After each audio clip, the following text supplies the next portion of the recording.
इस वीडियो में हम जानेंगे कि इंडेक्स फंड क्या होता है। तो आपके मन में जितने भी सवाल हैं इंडेक्स फंड को लेके, इस वीडियो को पूरा देखने के बाद आपके सारे सवालों के जवाब इस वीडियो में मिलने वाले हैं इंडेक्स फंड को लेके। इस वीडियो में हम ये जानेंगे कि इंडेक्स फंड क्या होता है, इंडेक्स फंड कैसे म्यूचुअल फंड से अलग होता है और किस इन्वेस्टर को इंडेक्स फंड में इन्वेस्ट करना चाहिए। तो सारे सवालों के जवाब इस वीडियो में हम जानने वाले हैं, तो इस वीडियो को आप पूरा देखिए। तो सबसे पहले जानते हैं कि इंडेक्स फंड होता क्या है। तो इंडेक्स फंड जानने से पहले आपके लिए ये जानना जरूरी है कि इंडेक्स क्या होता है।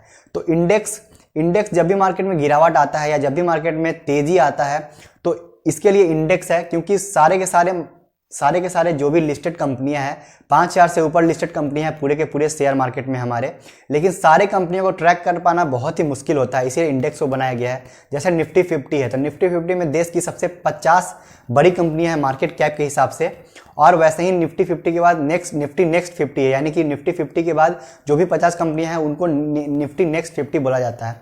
ऐसे ही सेंसेक्स एक ऐसा इंडेक्स है जिसमें देश की 30 सबसे बड़ी कंपनियां हैं। ऐसे ही एक बैंक निफ्टी इंडेक्स है जिसमें बैंकिंग सेक्टर के जितने भी शेयर है सारे के सारे शेयर यहाँ पे लिस्टेड है। तो ऐसे ही करके बहुत सारे सेक्टोरल इंडेक्सेस भी है, जैसे कि आईटी के लिए अलग इंडेक्स हो गया, मेटल के लिए एक अलग इंडेक्स हो गया, फार्मा के लिए अलग इंडेक्स हो गया, एफएमसीजी के लिए एक अलग इंडेक्स हो गया। यानी कि जिसको आपको ट्रैक करना है उसके इंडेक्स को आप देख सकते हैं कि उस इंडेक्स में ओवरऑल क्या हो रहा है, या तेजी आ रहा है या गिरावट आ रहा है, वो सारा कुछ आप ट्रैक कर सकते हैं। इसीलिए निफ्टी 50 को बनाया गया है, इसीलिए सेंसेक्स को बनाया गया है, क्योंकि सारे के सारे शेयर को ट्रैक करना बहुत ही मुश्किल है। और ऐसा बिल्कुल भी नहीं है कि जब भी मार्केट में तेजी होता है तो ऐसा बिल्कुल भी नहीं है कि 5,000 से जो ऊपर कंपनियां हैं सारे के सारी कंपनियों में तेजी हो रहा है या सारी की सारी कंपनियों में गिरावट हो रहा है, ऐसा नहीं होता है। इसीलिए सिर्फ शेयर मार्केट को ट्रैक करने के लिए इंडेक्स बनाया गया है। तो आशा करता हूं कि आप इंडेक्स समझ गए होंगे। और इसी में इन्वेस्ट करता है इंडेक्स फंड। जितने भी हमारे इंडेक्स फंड है वो इन्हीं इंडेक्स में इन्वेस्ट करते हैं। कोई इंडेक्स फंड हो सकता है कि निफ्टी 50 में इन्वेस्ट करता है, तो उस इंडेक्स फंड को सिर्फ निफ्टी 50 में जो 50 कंपनियां लिस्टेड है उसी कंपनियों में इन्वेस्ट करना है, और वो 51वां कंपनी में इन्वेस्ट नहीं कर सकता है। और ऐसा नहीं है कि निफ्टी 50 में सबसे ज़्यादा जो वेटेज दिया गया है वो रिलायंस को दिया गया है, और ऐसा नहीं है कि अगर फंड मैनेजर को मन कर रहा है, उनको कन्विक्शन है किसी और शेयर पे, जैसे कि एचडीएफसी बैंक पे, उनको लगता है कि ये ज़्यादा अच्छा ग्रो करेगा आने वाले टाइम में, चाहे कोई और कंपनी जैसे कि एचयूएल कंपनी है जो ज़्यादा ग्रो करेगा, उनको लगता है कि इन शेयर को ज़्यादा लेना चाहिए रिलायंस के मुताबिक, लेकिन वो ऐसा नहीं कर सकते हैं, क्योंकि इंडेक्स फंड इसीलिए होता है कि जो इंडेक्स में जो कंपनियां हैं और जिस वेटेज के हिसाब से है, फंड मैनेजर को उसी वेटेज के हिसाब से और उसी इंडेक्स की कंपनियों में इन्वेस्ट करना होता है। इसीलिए वो अपने मन से कोई भी डिसीजन नहीं ले सकते हैं, सिर्फ उनको इंडेक्स को रेप्लिकेट करना होता है। जो भी इंडेक्स में बदलाव हो रहा है उन्हीं बदलाव को उनको भी फॉलो करना है। अगर 3 महीना बाद या 6 महीने बाद इंडेक्स में कोई परिवर्तन होता है, कोई शेयर अगर अंदर आता है, इंडेक्स के अंदर आता है, और कोई शेयर इंडेक्स के बाहर जाता है, तो फंड मैनेजर को भी वही फॉलो करना होता है। उस शेयर को लेना होता है जो इंडेक्स के अंदर आ रहा है, और उस शेयर को बेच देना होता है जो इंडेक्स के बाहर जा रहा है। तो यहाँ पे आप इंडेक्स म्यूचुअल फंड समझ गए होंगे। अब आपके मन में सवाल आता है कि इंडेक्स फंड म्यूचुअल फंड से कैसे अलग होता है। तो इंडेक्स फंड और म्यूचुअल फंड में डिफरेंसेस है कि इंडेक्स फंड जो है वो एक पैसिव म्यूचुअल फंड है, और म्यूचुअल फंड जो है वो एक एक्टिव म्यूचुअल फंड है।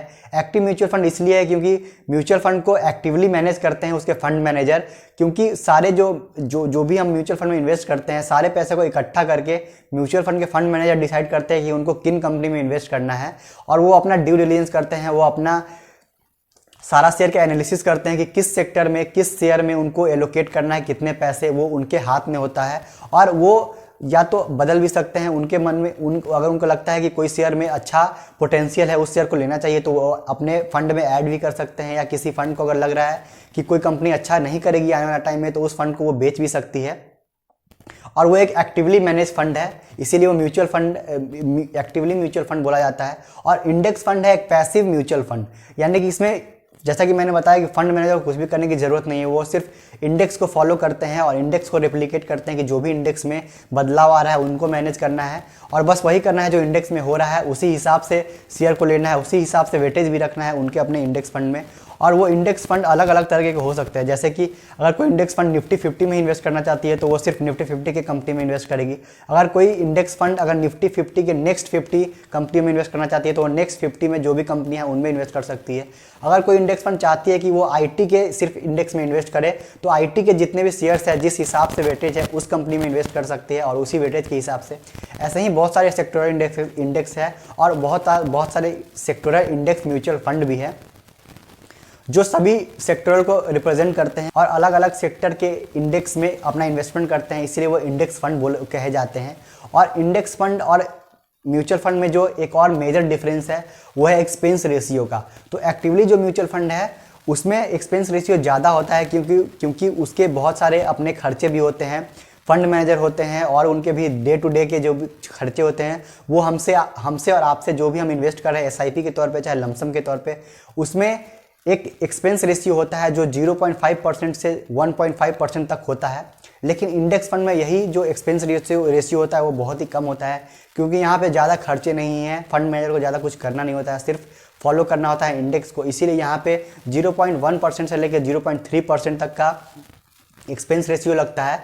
अब आपके मन में सवाल होगा कि किस इन्वेस्टर को इंडेक्स म्यूचुअल फंड में इन्वेस्ट करना चाहिए। तो जो मेरा ओपिनियन है, तो जितने भी कंजर्वेटिव इन्वेस्टर है और जो म्यूचुअल फंड में इन्वेस्ट करना चाहते हैं और जो एक म्यूचुअल फंड का बास्केट बनाना चाहते हैं, उनके लिए इंडेक्स फंड है। चाहे जो मार्केट में अपना जो जर्नी स्टार्ट करना चाहते हैं, जो डायरेक्टली अपना इन्वेस्टमेंट शेयर मार्केट में नहीं करना चाहते हैं और सिर्फ निफ्टी 50 के 50 बड़ी कंपनी में इन्वेस्ट करना चाहते हैं, उनके लिए एक इंडेक्स म्यूचुअल फंड है।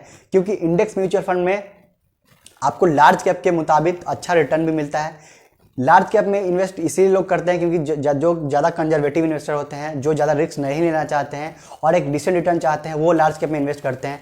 लेकिन लार्ज कैप में आपको एक्सपेंस रेशियो भी ज़्यादा लगता है और बहुत बार देखा गया है कि लार्ज कैप इंडेक्स जो है, जो भी इंडेक्स निफ्टी 50 के इंडेक्स चाहे सेंसेक्स के इंडेक्स जो लॉन्ग टर्म में रिटर्न देते हैं उसको बीट नहीं कर पाता है।